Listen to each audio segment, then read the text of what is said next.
Huawei is very dangerous. Rarely does a country go to war with a private company. We have met the enemy, and it is Huawei. We're not going to do business with Huawei. Huawei represents a national security risk. But is this really about Huawei, or is it something bigger than that? The year is 2025, and something impossible just happened in a secret facility in Dingyuan, China. Huawei, the company that was supposed to be dead after US sanctions, just successfully tested their own extreme ultraviolet lithography machine. They just built the most complex piece of technology on planet Earth, a machine that only one company in the entire world has been able to manufacture until now, and they're using it to make 3nm chips. The same experts who said this would take China 15 years are now watching their predictions crumble in real time. An EUV machine is not just another piece of factory equipment. These machines cost over $350 million each, more expensive than a Boeing 787 Dreamliner. They require 40 shipping containers just to transport. Inside, they use light with a wavelength of exactly 13.5 nanometers to etch circuits onto silicon wafers that are 30,000 times thinner than a human hair. For decades, only ASML, a Dutch company, could build these machines. They had a complete monopoly, no competition, zero. And when the US government pressured the Netherlands to stop selling these machines to China in 2019, everyone thought China's semiconductor dreams were finished. Here's what happened instead. In 2019, the Trump administration hit Huawei with sanctions, cutting them off from American technology and advanced chip tools. ASML, under pressure, stopped shipping EUV machines to China. Huawei's chip-making partner, SMIC, which stands for Semiconductor Manufacturing International Corporation, was stuck using older DUV technology, which maxes out at 7 nanometers. The sanctions appeared to work perfectly. China's access to cutting-edge chip technology was completely blocked. Western analysts, semiconductor experts, and policymakers all agreed this was game over for China's chip ambitions. But instead of giving up, China went into full wartime mode. They poured billions of dollars into research and development. Xi Jinping made semiconductor independence a national security priority comparable to food security or energy independence. Universities, private companies, and state-owned enterprises were coordinated in a massive push toward technological self-reliance. And now, in 2025, we're seeing the result. Huawei didn't just try to copy ASML's approach. They invented something completely different called laser-induced discharge plasma, or LDP. While ASML uses laser-produced plasma that blasts tin droplets with high-powered lasers, Huawei's LDP method vaporizes tin between electrodes and zaps it with high-voltage discharge. This creates plasma that emits the exact same 13.5 nanometer wavelength of extreme ultraviolet light needed for chip manufacturing, but through a fundamentally different mechanism. And here's the kicker. It's simpler, smaller, and potentially much cheaper than ASML's hulking machines. This LDP-based EUV system is already in testing at Huawei's Dingyuan facility. A Chinese firm rumored to be China's lithography champion filed a patent for this technology in 2023, and now it's coming to life. Trial production is scheduled for the third quarter of 2025, which is just months away. Mass production is targeting 2026. If this works, China could flood the market with homegrown 3nm chips, completely smashing the sanctions wall that was supposed to contain them for the next decade. But this isn't just about Huawei. SMIC, China's top foundry, is in on this too. Together, they're not just trying to catch up. They're aiming to leapfrog Western technology entirely. A South China Morning Post report highlighted that a Harbin team achieved an EUV light source breakthrough, also hitting that critical 13.5 nanometer mark. Meanwhile, the Shanghai Institute of Optics and Fine Mechanics, led by researcher Linan, developed an extreme ultraviolet light source platform with power output and operational stability that specialists describe as internationally competitive. Multiple research teams across China have simultaneously achieved breakthroughs in different aspects of EUV technology, including light sources, optics, and lithography systems. This coordination suggests a well-orchestrated national strategy rather than isolated research effort. Now, let me explain why 3 nanometers matters so much. Smaller chips mean exponentially more power with less energy consumption. A 3 nanometer chip can pack nearly twice as many transistors into the same space as a 7 nanometer chip, dramatically increasing processing power while reducing energy consumption by up to 30%. Your next phone could run advanced AI models directly on the device. Cars could process massive amounts of sensor data in real time for truly autonomous driving. Quantum computing could get a massive boost. The West's lead in this technology has fueled everything from NVIDIA's dominance in artificial intelligence to Apple's iPhone empire. If China cracks 3 nanometers domestically, they're not just joining the game, they could completely rewrite the rules. And the evidence suggests they're already making serious progress. Back in 2023, when Huawei released smartphones powered by 7 nanometer chips despite all the sanctions, Western analysts were absolutely stunned. The chips were manufactured by SMIC using advanced DUV techniques, demonstrating that China had found workarounds to technological barriers everyone thought were insurmountable. Then, in February 2025, Huawei's founder told Xi Jinping directly that chip shortages were easing. This statement, coming from Huawei's leadership to China's president, signaled confidence in their domestic chip production capabilities. Even more telling, NVIDIA, the world's leading AI chip manufacturer, started warning investors about Huawei's AI chip gains. When NVIDIA publicly acknowledges a Chinese competitor's progress, that validates the threat level.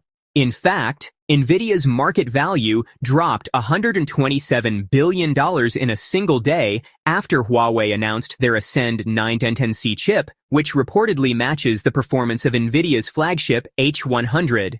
ASML's CEO said in December 2024 that China was still 10 to 15 years behind without EUV technology. Well, that gap is shrinking at a pace nobody predicted. But let's be clear about the challenges that remain. China is still years behind on manufacturing scale. ASML's ecosystem took 20 years to perfect. Huawei's LDP technology is promising but still unproven at commercial scale. Current production yields are estimated around 20 to 30%, far below the 70% typically required for commercial viability and nowhere near ASML's machines that achieve yields exceeding 90%. Trial glitches could easily delay mass production, and even if they succeed, initial yields will likely lag TSMC's polished manufacturing processes.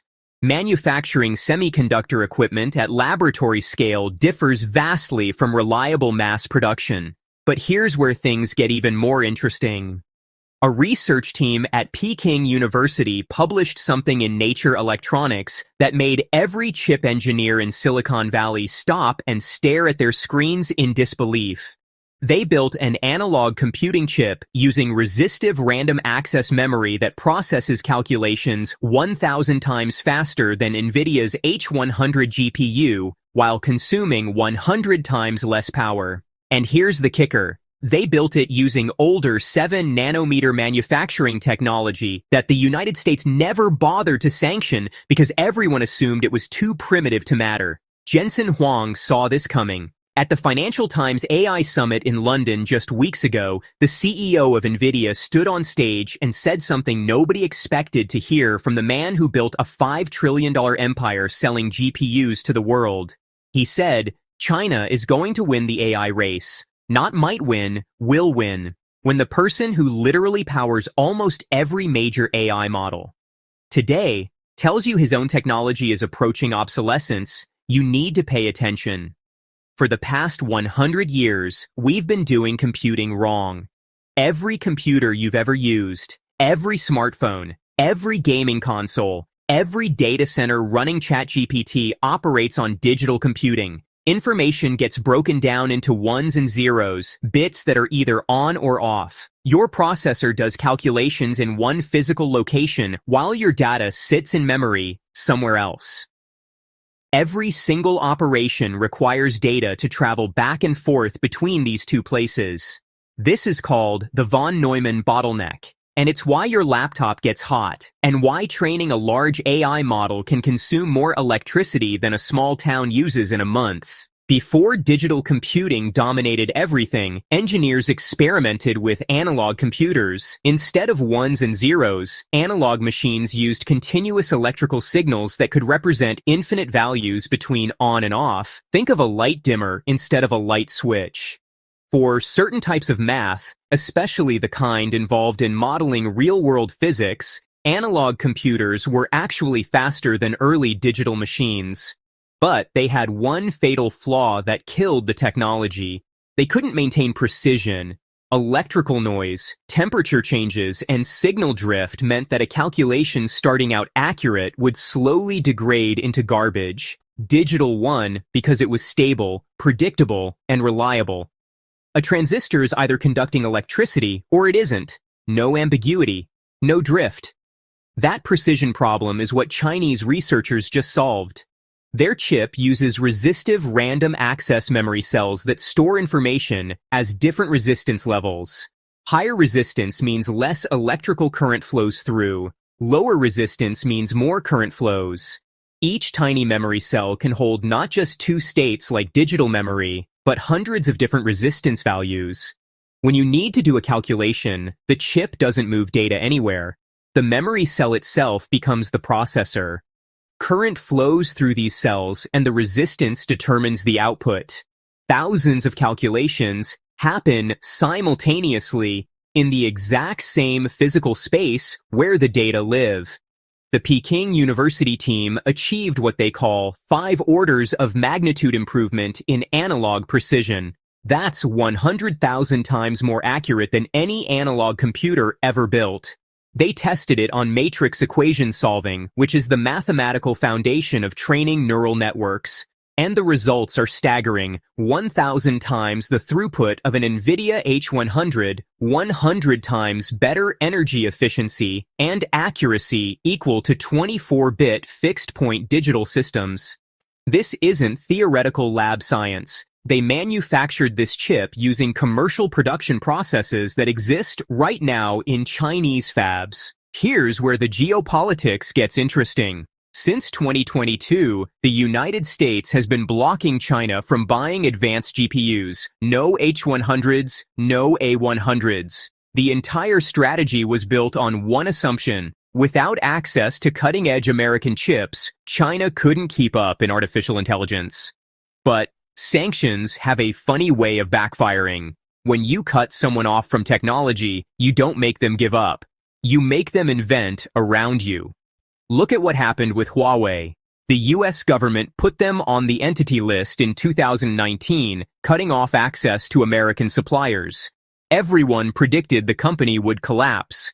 Instead, Huawei developed their own operating system, manufactured their own chips, and actually increased their global market share in telecom infrastructure. The same pattern is playing out now, but at a much larger scale. While American companies spent billions refining digital GPU architecture, making transistors smaller and clocks faster, Chinese researchers asked a completely different question.